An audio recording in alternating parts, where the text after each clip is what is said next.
My hometown is in Locar, a town located in the far south of Italy, and I am known as Massimo. The beauty of Locar is undeniable, and my upbringing there was a blessing. But it also brought some hardships. Locar and Calabria are known for their stunning landscapes, delicious cuisine, and friendly locals. 'Ndrangheta is the name given to Locar's dark side. The spherical shape is peculiar to Calabria, and I want to apologize for any inconvenience. The word 'Ndrangheta, which is derived from a Greek term that means brave or heroic, has been greatly obscured in its meaning and purpose, due to the fact that the 'Ndrangheta are not considered heroes, defiants, scum cowards, and plagued by anyone and everyone unfortunate enough to come into contact with them. After I turned 14, my mother informed me that she couldn't continue to provide me with money. My allowance for expenses was modest, much like that of American children, but there was a time when I craved more than what my limited allowance could provide. Rather than increasing my allowance, she requested that someone close to me find me a job. I had a small amount of money to spend on my weekly allowance, but it wasn't significant, and eventually I found employment. I was informed that I would only have a few hours to work in secluded bars on Friday and Saturday nights. It seems like my mother thought that I would be disappointed because I no longer had the chance to enjoy myself during weekends, but it was actually the opposite. I had reservations about being bored, such as working in a supermarket or something revolting like the slaughterhouse, but my experience of watching beautiful women dance and drinking was enlightening. The road closest to the beach where I lived had only 2 or 3 nightclubs spread out in Low Create, which were situated along Ethorio and Moule. The reason for their dispersion was due to the fact that each club was managed by a distinct N'Djamena captain, also known as capo. The N'Djamena clan included all the capos, but they were not immune to internal conflicts and rivalries. According to the account, his deputies were dispatched to replace a mysteriously winted person who went missing in the capo. The capo's protester claimed that the man was his brother-in-law until he was discovered, and therefore had the authority to assume responsibility for both his nightclub and the missing person. He urged the N'Djamena of Capo, which is similar to his own gang members, to depart so that his crew could take charge, but the original genuine refused. Their bus vanished, and the man's brother-in-law refuted the accusation by accusing the other capo. The two factions argued for some time, but the Karamanai, which is similar to the higher council, instructed them to cease their activity while they searched for the missing capo. Despite having no knowledge of the missing capo, I was employed in its bar. I was aware of guys who had a suspicious demeanor but used to frequent the nightclub, appear rude and refrain from drinking excessively, and yet I didn't comprehend their involvement in an invisible feud. The word was intentionally employed because it's where the N'Djamena is situated. In America, gangsters use color as a symbol and create graffiti to mark their territory. But in low-key situations, they don't seem to have the same impact. The N'Djamena are not visible to anyone. You are in the company of your neighbor, co-worker, brother, cousin. All but about a dozen people know each other. They only move through the darkness, emerge from the shadows, and then disappear again. On a Friday evening, I recall making it to the Corso Vittorio Emanuele to start my shift by cycling there. The nightclub I worked at was not the only place where low creep can be active during that time of day, especially on weekends. The place was packed when I entered it. A large number of individuals are present both on the upper deck and in the lower level. The club was designed with a bar, some tables to sit on, and the dance floor located downstairs as guests arrive. The dance floor is visible from the balcony upstairs, but not significantly. The club was crowded, and I would go up and down the stairs to collect bottles and glasses. The amount of empty wine glasses I had just gathered was probably not very much for a kid like me. The bartender was given the task of washing them by me after I placed them on the top of the table. As I turned, I caught sight of a man walking up to the small balcony. I had never encountered him before, and with the constant presence of people arriving, I was able to spot him almost immediately. I found his behavior odd, as most people who entered the establishment went straight to the bar to get a drink before dancing. It was as if this man was looking or watching someone go away from the bar and walking straight to the balcony. We observed the guy for a brief moment, wondering why he was standing motionless like resembling an immortal figure, until someone else arrived and we returned to work. As I was leaving the bar, a strange man took something from his jacket pocket and threw it on the balcony. He swerved and departed with such calmness that it appeared as though he had done nothing wrong. He was walking towards the front entrance when I caught a glimpse of him, then turned around to walk to the balcony. The thought that he had thrown a bottle or empty glass onto the dance floor made me fearful, and I wondered how it could have happened without going to the bar. It was followed by a bang. At first I was so terrified by the noise and concussion from the blast that I almost fell backwards. It wasn't like a movie explosion, and there was no fire involved. The noise came on suddenly, followed by a puff of smoke, and then the music stopped, leaving only people screaming. I rushed to the balcony and witnessed numerous individuals sprawled on the dance floor, with many experiencing pain and holding on to inflicted injuries, while some were completely motionless. A significant number of people who were not harmed by the explosion started running up the stairs to avoid the wounded individuals from the club, but many others stayed and offered their assistance. The waiter instructed me to stand at the bottom of the stairs and assist injured individuals in climbing them. He repeated the action, and shortly after, only those who were most severely harmed were left on the floor with her friends, struggling to stop the bleeding from their wounds.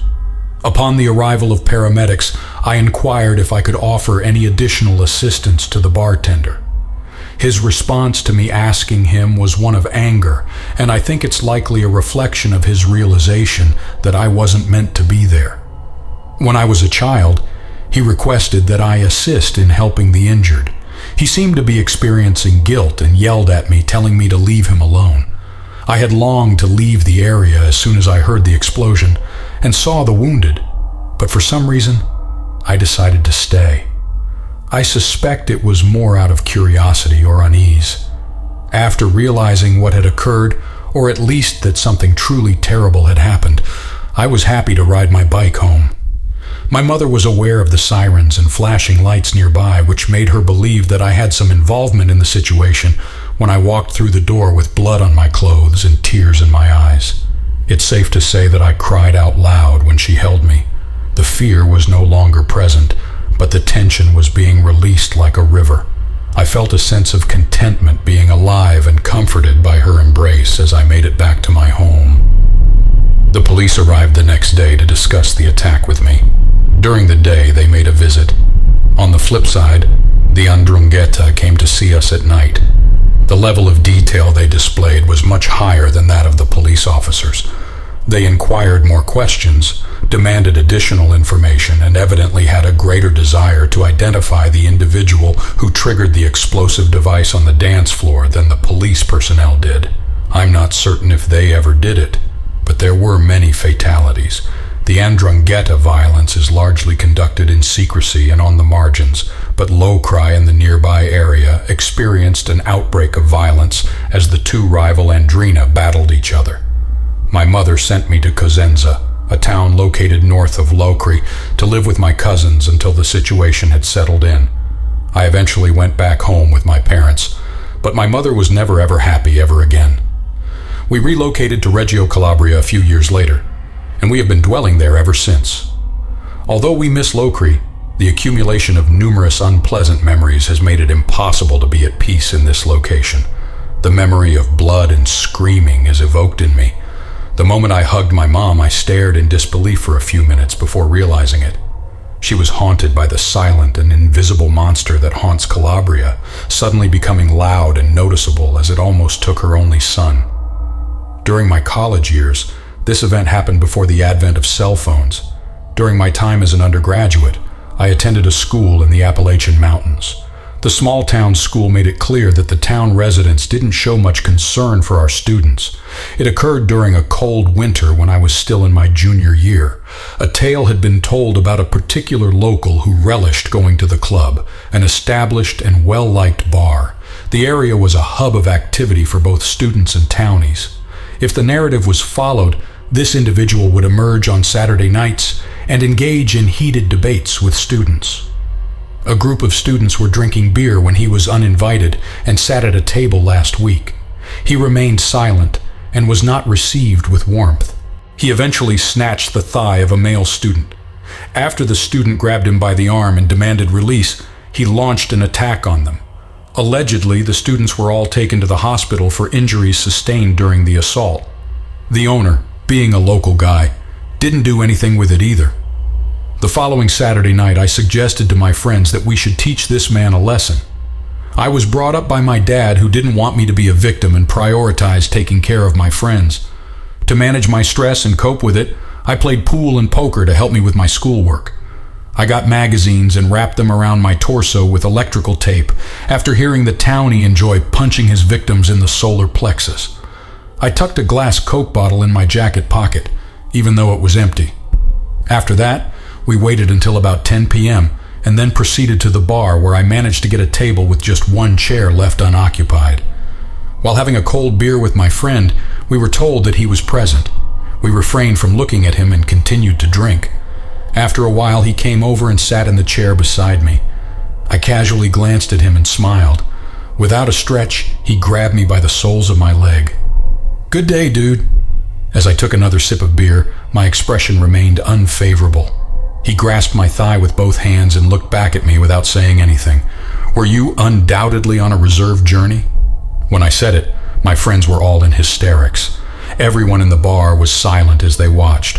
A nice pinch of Copenhagen snuff was on my cheek and gums. His eyes shutted down involuntarily when I spit into one of them. The creep was knocked backwards as soon as I punched him in the throat with all my might. He stumbled and ended up on his backside. From behind the bar, the owner yelled out from the outside. We proceeded down a back alley and around the townie. As he approached me, his eyes were filled with anger and fury. While pulling out the glass Coke bottle, I held onto it by the neck as he took a swing that I didn't want to let go of. I swung with force, inflicting a brutal blow on his thick skull. The connection I felt resulted in a very satisfying thud. His head shattered and he tumbled. We kicked him with our steel-toed dockets while circling around him, and then I got under his legs before we could kick him. He tried to get up, but we kept kicking him vigorously and sweating. He was attempting to stay quiet, but eventually became emotional and wept like a newborn. This persisted for a considerable duration until we were eventually confronted by sirens that were making noise. We got out of there as quickly as we possibly could, and I yelled, "Let's go!" Following that, we were informed that an ambulance had to be brought to the bar to transport the unconscious individual on a stretcher. It's evident that we didn't come back to the club anytime soon. A townie in a wheelchair was observed by me once more when I went back to the bar the next year. He bore a resemblance to him, but his size has decreased and he can no longer be seen as clumsy. After a while, he glanced at me and quickly lost eye contact. He never spoke a word. It was my belief that he had taken it upon himself. You will face repercussions for your behavior. Rosa hails from Killearn, a location that's roughly 40 minutes away from Glasgow in Scotland, where I was raised. Growing up was a delightful experience, and I have many happy memories of it. It was incredibly uninteresting for me as a teenager. During my childhood, there were only around 1,500 individuals who lived in Killearn, which was a small village. The pubs have been painted and a lovely cafe and restaurant has been added to the high street, but in the past, there was no entertainment for the youth. The location of Killearn is ideal for an elderly couple seeking a peaceful retirement spot, but it felt like the middle of nowhere for resolute teenagers. My friends and I used to travel to Glasgow on the number 10 bus every Saturday, but it took us an hour to complete the journey. Unlike the girls who lived on the streets and had to endure walking or jumping in a taxi home for 5 rupees, we had no choice but to shell out USD 30 quid each to get back. Provided that we could find a cab driver willing to travel the long distance from Glasgow city centre, it would be feasible to provide transportation for intoxicated individuals. At the age of 16 and 17, we made efforts to sneak into clubs without proving our identity, even though it was not an easy feat. The juice didn't make a difference as per the saying, so we had to wait until we were 18 before trying out the legendary Glasgow nightlife. It was all a bit depressing. We felt like we were being left out in the cold. During the summer leading up to our 6th form year, we were informed of a DIY nightclub that was happening in an old farmhouse near our home. Previously, myself and my companions had only been allowed to go to a few unsuitable clubs in the center of Glasgow, while being denied entry to the more desirable ones because we were all 17 years old and had no IDs.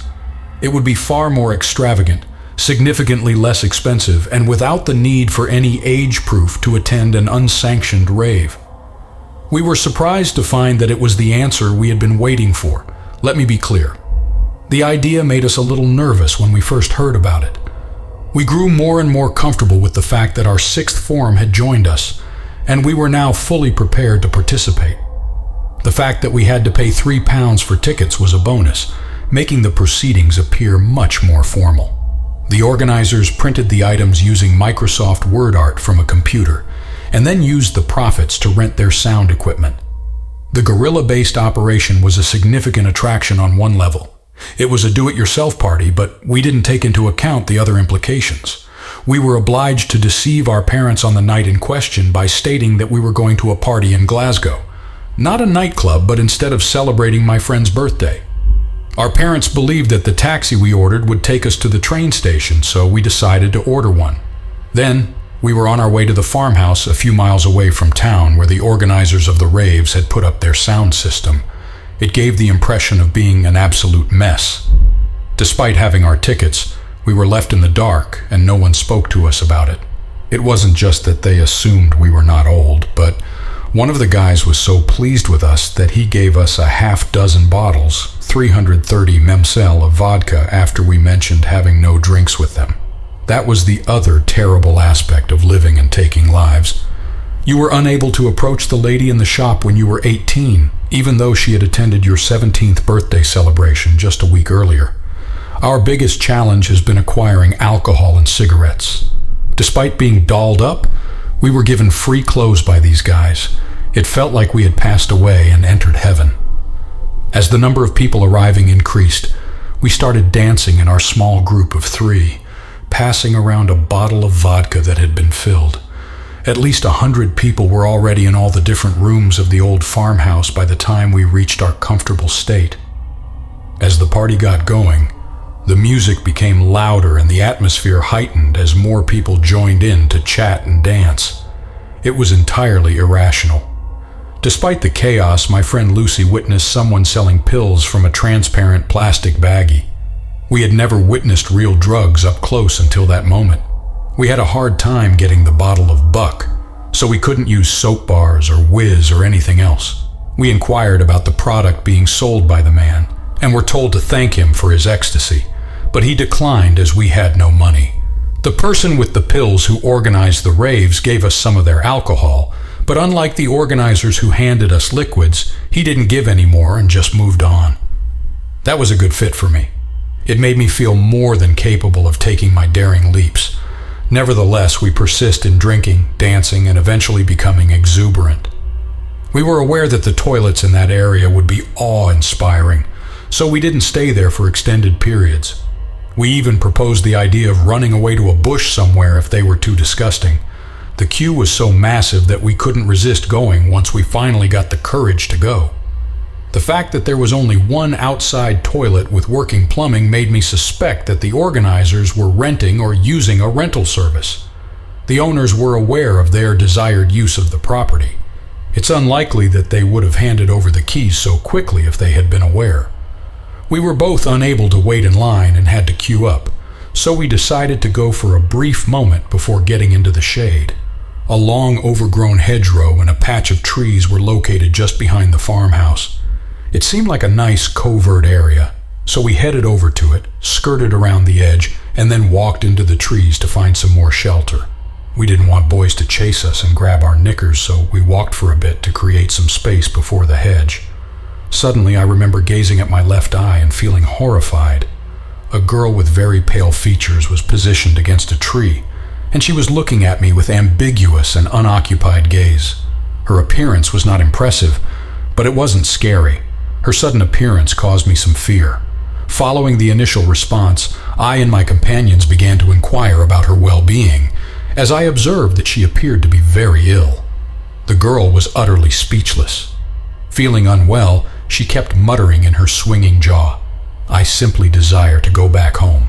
When we asked for her name, she said, "I don't feel very good." It took us several attempts to ask her for her name. Subsequently, we attempted to inquire if she was taking any medication, but ultimately concluded that she required medical attention. Instead of persisting in asking her questions, we decided to avoid using our friend's arms and started walking towards the farmhouse. We spent some time getting her back before finally sitting her against a stone wall outside the farmhouse after she had made it around the edge and all the way back to the house. After asking for help from those in the vicinity, we were surprised to find that some people appeared uninterested.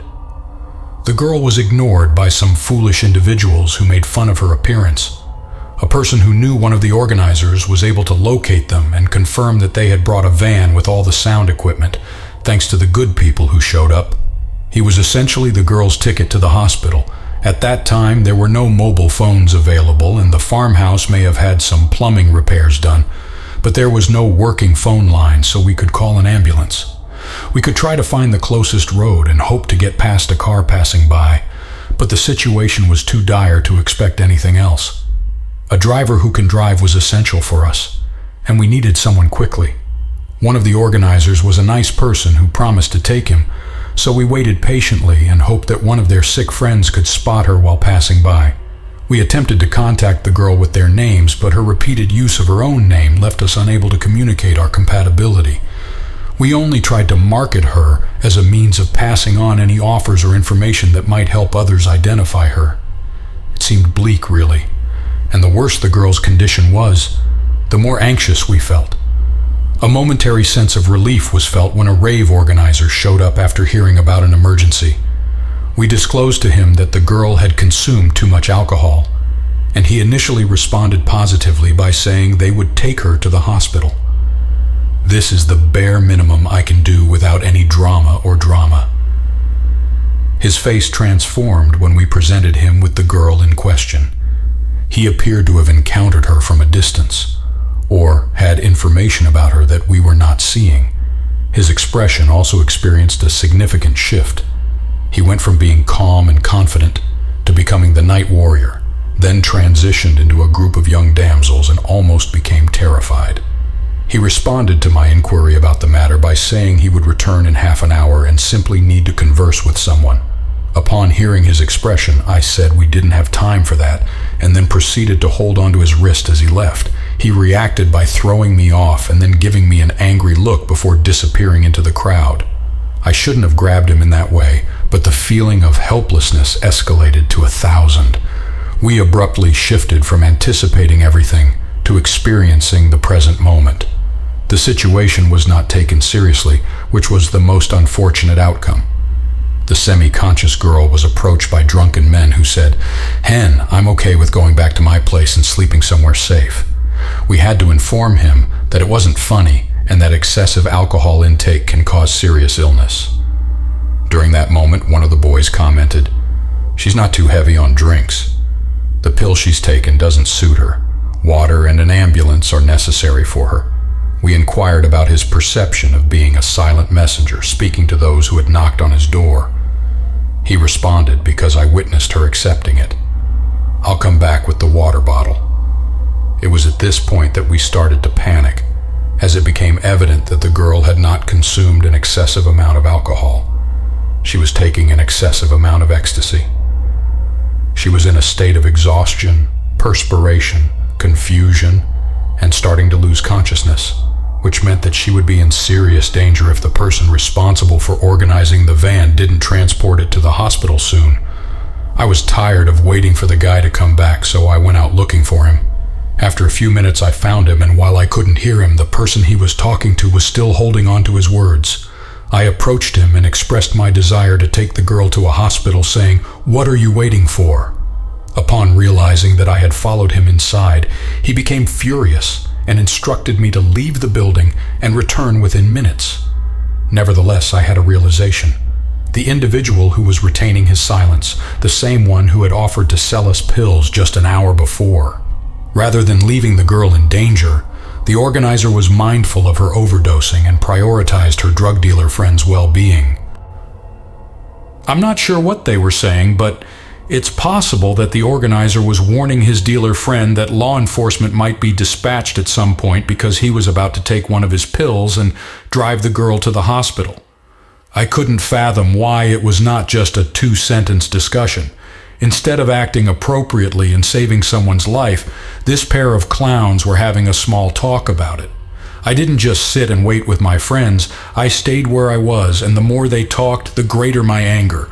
Where was the old savior who claimed to have everything under control?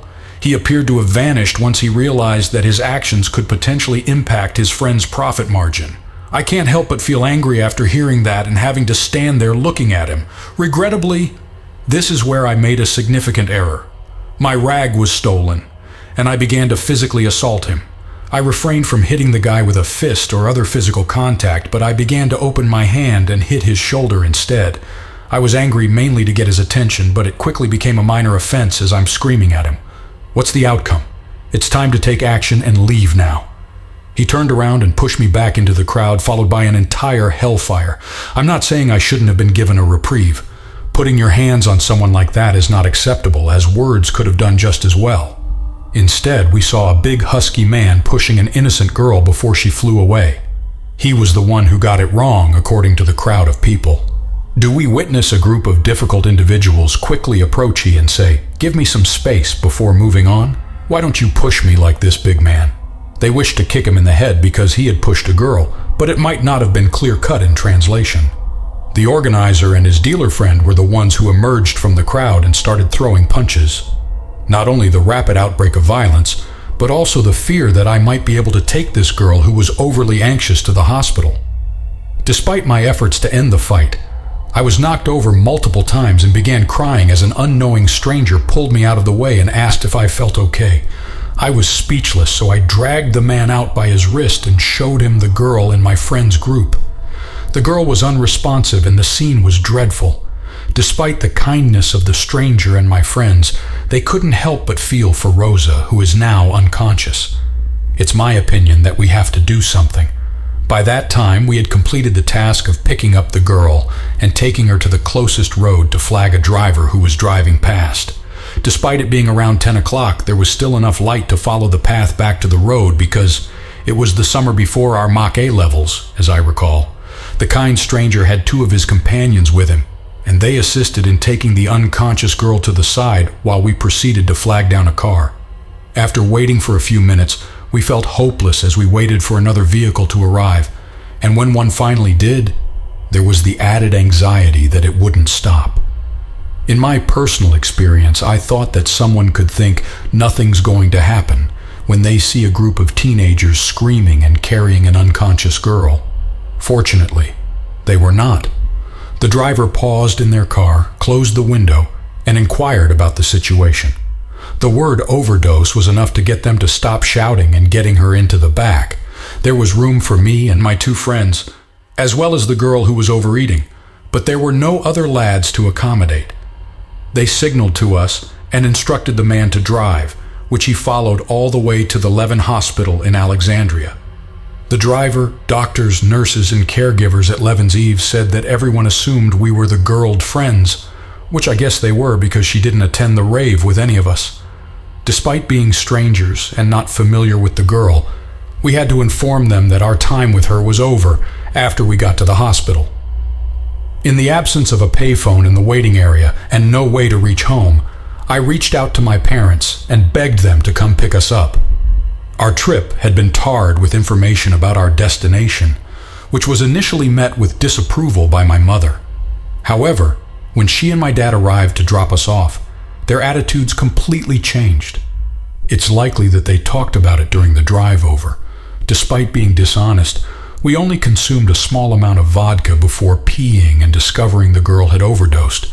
Subsequently, we assumed accountability for a girl who would have perished should we not have taken any action. Let me be clear, I'm not being too hard on myself. Despite being scrutinized throughout my social life for several months, I was not punished for lying as I would have otherwise been, and my friends weren't immune to it. The girl's condition was not widely covered in the media, so we cannot simply rely on TV or radio to stay informed. Even though we didn't know the girl's name, it seems to me that her family would have been going crazy if something was mentioned in the papers. The only option I had to reach out to was the hospital, where some of the nurses who were on shifts that night could have been contacted, but I am uncertain. I didn't do it. Due to the delicate nature of the overdose situation, I had no intention of intervening or injecting myself if it was feasible. I continued praying for her full recovery and assuming that I wouldn't have any further information about it. The police's visit to my parents' house proved that it was not true. They inquired if I knew who might have given the girl the pill, and since I was confident that I had a good look at him, I provided the police with the man's description. I'm not concerned about being referred to as Grass or whatever. If the dealer's friend had acted quickly, taken responsibility for the situation, and transported the girl to the hospital, I may not have been able to comprehend them immediately. Due to their behavior like two cowardly individuals, dilly-dally, and one girl's severe health condition, I didn't hesitate to drop them. Although my description of the guy is flawed, I believe that it would have been helpful for the police to find him. If the individuals selling drugs are going to steal from them and not provide assistance when they experience a negative reaction, then they should be punished with imprisonment, regardless of their willingness to do so. My work experience was limited to working in a nightclub that didn't close until 5 p.m., and the last few hours were often unpleasant. We enforced a strict door policy, but there are few options for dealing with those who arrive at work in jeans and shorts until they're completely dressed up by the next day. The process of closing was always a chaotic mess, especially on weekends, when patrons would pour into the streets outside at approximately the same time.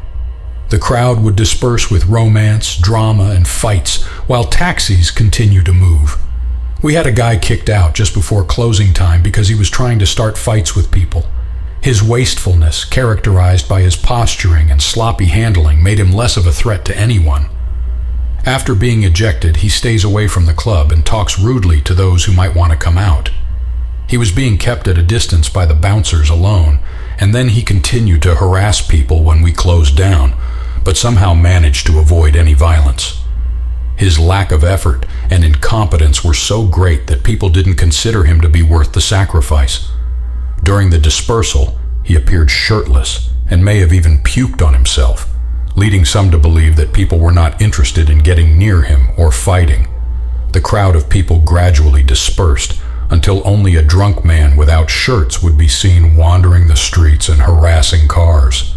A co-worker in my position once called me and advised me to take him out, as he was still there. At first, we were just chuckling and avoiding seeing through the large glass windows. He walks into the street and displays a posturing that suggests he's fighting with cars. Whenever he does it, my colleague and I have the privilege of laughing at each other's butts and recording them on our phones. The cars only come around once in a while as it's already 6 a.m. and the streets haven't fully woken up, so we had to wait. Suddenly, the guy was hit by a car and kicked it so loudly that we were surprised by the noise coming from the bar. The driver blows their horn, stops briefly, and then quickly speeds away. The driver is elated as the guy gives the finger and right to the car, celebrating their small victory. According to my colleague, if he persists in his actions, they will cause harm to themselves. It's only a matter of seconds before he says it. The individual who was kicked out of the car and remained shirtless comes back to speed. The force of the collision is so great that he can barely move, losing his balance and going up and down in the air. I have a memory of recoiling from the window and being surprised by my colleague's actions. She repeatedly uttered, "Oh my God, oh dear." Upon the car's reappearance and reversal over the guy lying nearby, her voice picked up to reveal it, causing her to change from talking to screaming. One thing was that I saw the guy smashed into the air, a memory that I will hold on to for the rest of my life. The sight of him being crushed by the reverse in tires and both sets having his torso was something I wish I could forget until I die.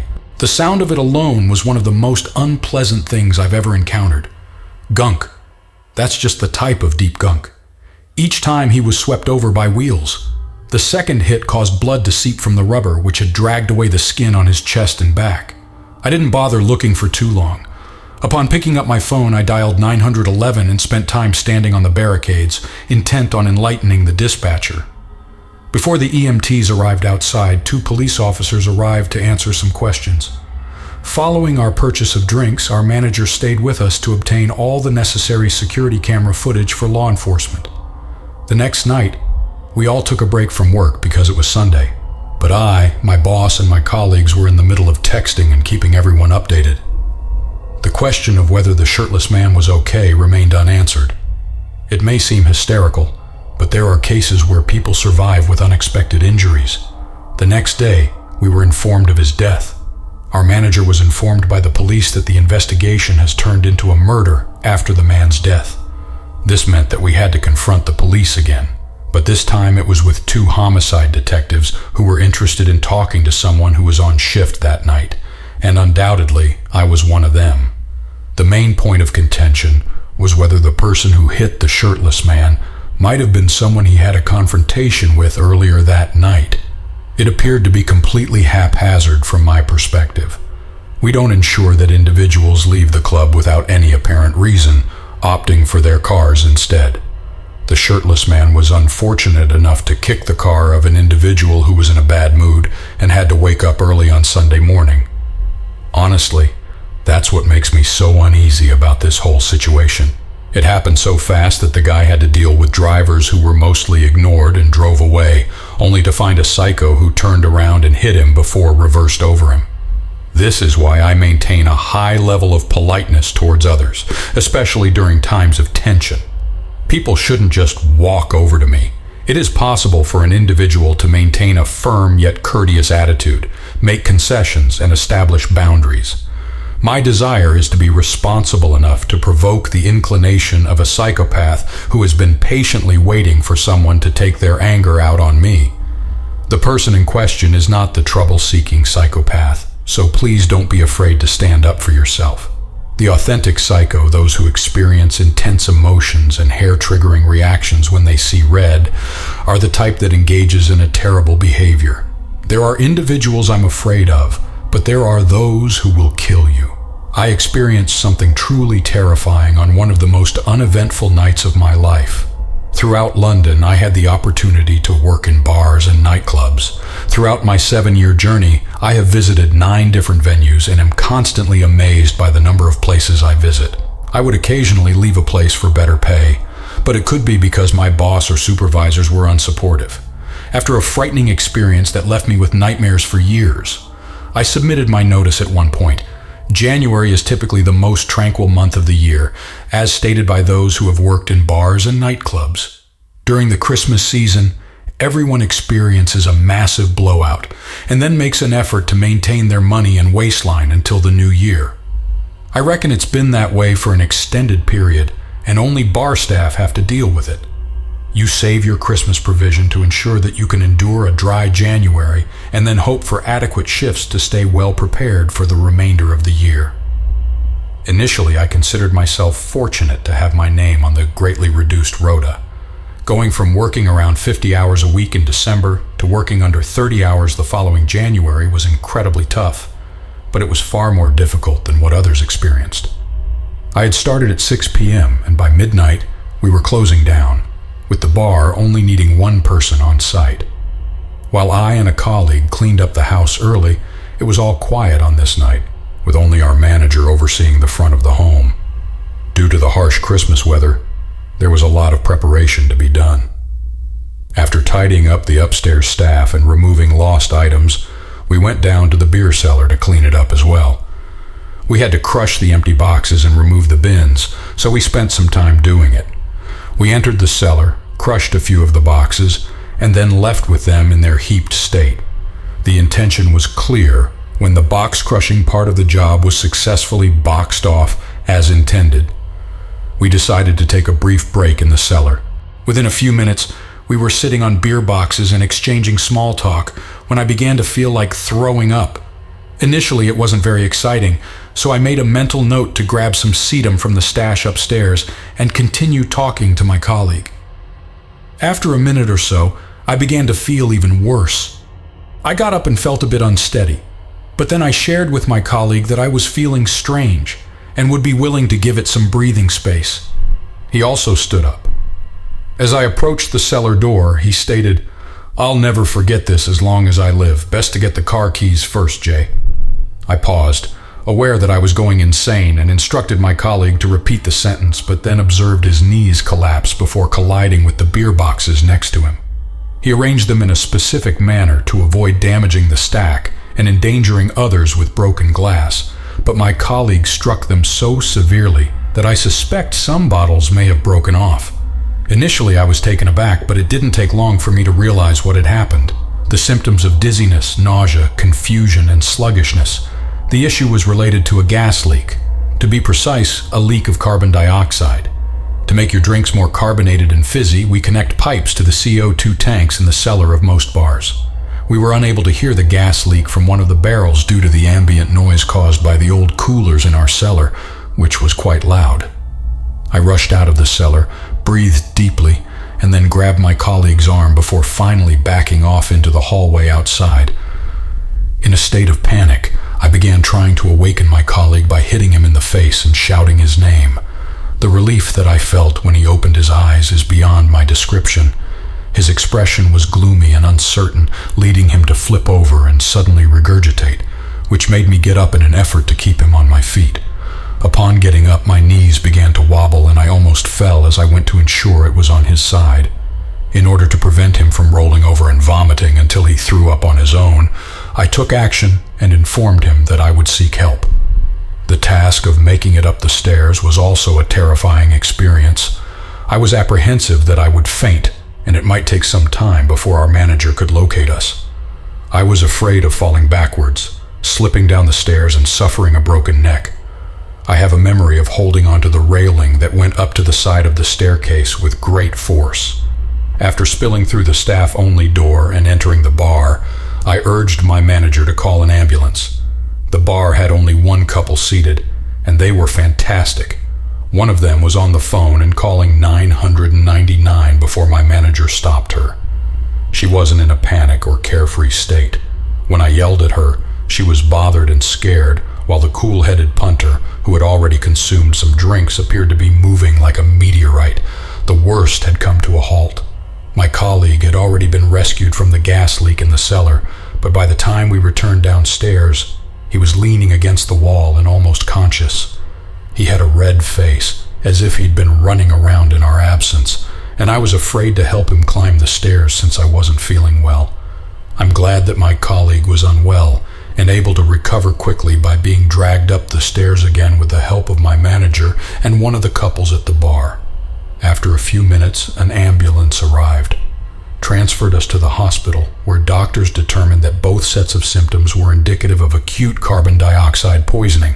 It was communicated to us that we were extremely fortunate. The majority of CO2 poisonings are slow burn incidents, and victims often experience mild symptoms before the poison is fatal. We were exposed to a much higher concentration of carbon monoxide in our case due to the fact that it was being pumped into the cellar at an alarming rate. The doctors were certain that if both me and my colleague had fainted in the cellar together, or I had failed to climb the stairs, there was a fatality that night. Our manager was shutting down the bar after making an emergency call to her higher-ups while we were receiving treatment and had a local accident in the emergency department. I was able to go home that night, but my colleague didn't. I hadn't experienced a significant reaction, but he had one. The doctors attempted to explain the reason behind it by pointing out multiple factors, but they were unable to determine the exact cause without careful study and observation. He stayed over for the night, and the bar was closed for a few days. However, during that period, we stayed in touch by phone and talked about the future. In the end, we both agreed to a substantial and generous settlement with the financial group that owned the bar. Although it may seem odd, their reasoning was that we passed away shortly after. They were planning to file a lawsuit against the company that made the gas canister with leaks. The woman I spoke to informed me that they were going to grab them, flip them over, and shake them until all the money disappeared. They were aware of their potential to win and make a considerable amount of money in the process. They were hesitant to take on 2 court cases simultaneously. The legal expenses were doubled while achieving the same outcome, making it a speedy payment. It's unknown to me how much they offered, but it was enough to make us reconsider hiring lawyers. I had enough money to comfortably live off the land while searching for another job, and it was also something I'd always wanted to do on a rainy day. It's not something I work in bars or nightclubs anymore, and I don't feel any longer. However, I feel a longing for the people. It's a challenging task. He developed a strong bond with his colleagues, which was an unusual job. After my colleague's collapse, I couldn't resist running back to the same area to rescue him. If the roles were reversed, I am aware that he would have done the same thing. I think it's just human nature, and maybe my attempt to compare Poland pints to a bunch of brothers is foolish, but I still stand by it. Although I don't feel the absence of work, I do miss the company. Good day, pals.